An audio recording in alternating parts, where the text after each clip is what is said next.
यह कथा सीता स्वयंवर की उस निर्णायक क्षण की है जहाँ धैर्य, मर्यादा और वाणी तीनों की परीक्षा हुई।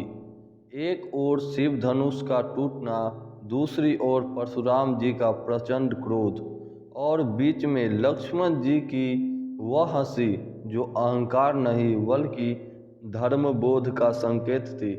राजा जनक ने माता सीता के विवाह हेतु स्वयं वर रखा।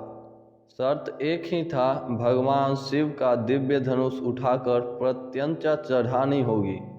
वर्षों से वह धनुष अचल था। असंख्य राजा विफल होकर लौटे।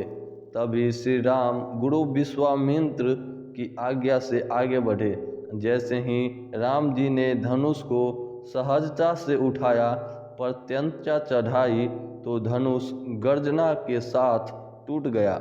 यह शक्ति का प्रदर्शन नहीं, धर्म की पुष्टि थी। शिव धनुष के टूटते ही आकाश कंपित हुआ।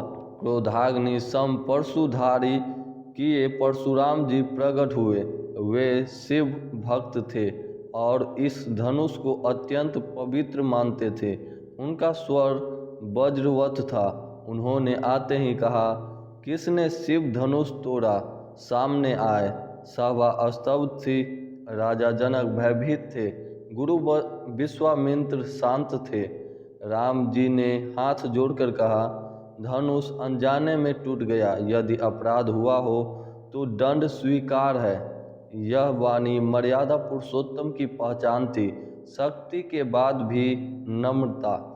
पर परशुराम का क्रोध शांत न हुआ। उन्होंने वैष्णव धनुष सौंप कर चुनौती दी, यदि तुम विष्णु के अंश हो तो इसे चढ़ाओ।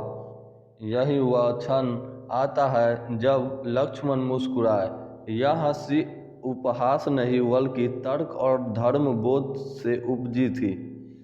लक्ष्मण जी ने कहा, हे भृगुकुल श्रेष्ठ, धनुष तो धनुष होता है। पुराना टूटे तो नया बनाया जाता है। इसमें क्रोध क्यों? यदि यह धनुष इतना ही पूज्य था तो वर्षों से जंग क्यों खा रहा था? आप शिव भक्त हैं, पर क्रोध में शिव तत्व शांति कहाँ है? यह वाणी युवा उत्साह नहीं, तर्कशील धर्म थी जो अहंकार को चुनौती देती है। परशुराम जी का क्रोध लक्ष्मण की ओर मुड़ा।